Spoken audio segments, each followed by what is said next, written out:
पर है वो वाम सरकार का यहाँ पर देखा है। और वाम सरकार के खिलाफ जिस तरीके से ममता बनर्जी ने आंदोलन किया था नंदीग्राम से, वो भी हमने देखा था कि किस तरीके से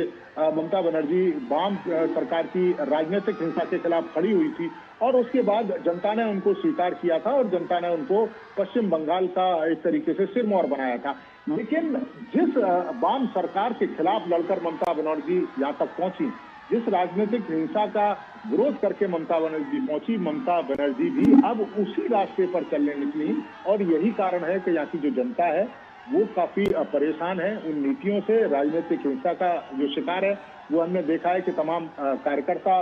और जो नेता हैं उनके ऊपर हुए हैं। और कुछ समय पहले आप दूर जाने की जरूरत नहीं है, कुछ समय पहले हावड़ा में ही शुभेंदु अधिकारी एक रोड शो कर रहे थे अजय जी, और एक तरीके से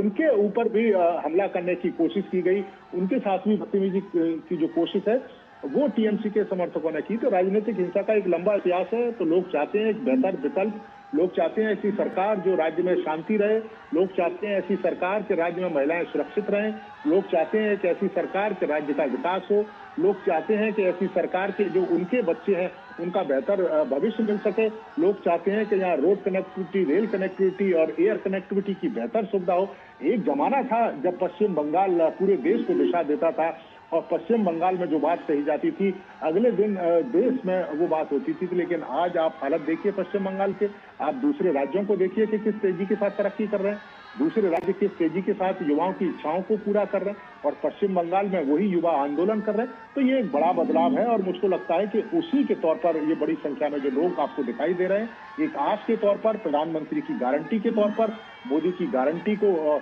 एक तरीके से अपनी स्वीकार्यता देने के तौर पर ये भीड़ आपको दिखाई दे रही है। और उनको उम्मीद है कि जो सरकार आएगी, अगर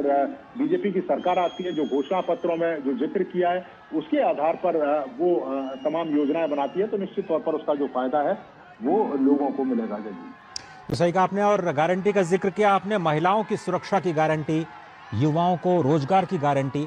गरीबों के लिए आवास बनाना हो या फिर सबसे बड़ी बात कि भ्रष्टाचार के खिलाफ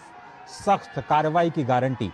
बड़े वायदों में शामिल जो प्रधानमंत्री नरेंद्र मोदी और बीजेपी के चुनावी दृष्टिकोण पत्र में हमें स्पष्ट तौर पर दिखाई दिए। विपक्ष तो लगातार ये कह रहा है कि क्या जो बीजेपी कहती है वो करके दिखाएगी, और इन सवालों के बीच में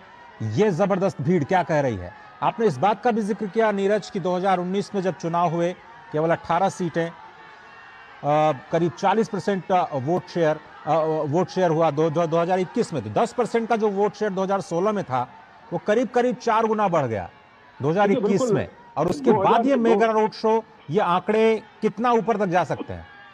देखिए 2021 में वो वोटिंग परसेंट था अजय जी जो 4.6 के करीब था और कोई भी सीट भारतीय जनता पार्टी को यहाँ से नहीं मिली थी। लेकिन आप देखें कि जैसे जैसे यहाँ पर भारतीय जनता पार्टी सक्रिय हुई, उसके बाद 2014 के लोकसभा इलेक्शन हुए, 4% से बढ़कर 17% जो वोटिंग है वो भारतीय जनता पार्टी के पक्ष में हुई और 2 सीटें भारतीय जनता पार्टी ने 2014 के इलेक्शन में यहाँ जीती थी। आप देखें 2019 का जब लोकसभा इलेक्शन हुआ था तो 40% से ज्यादा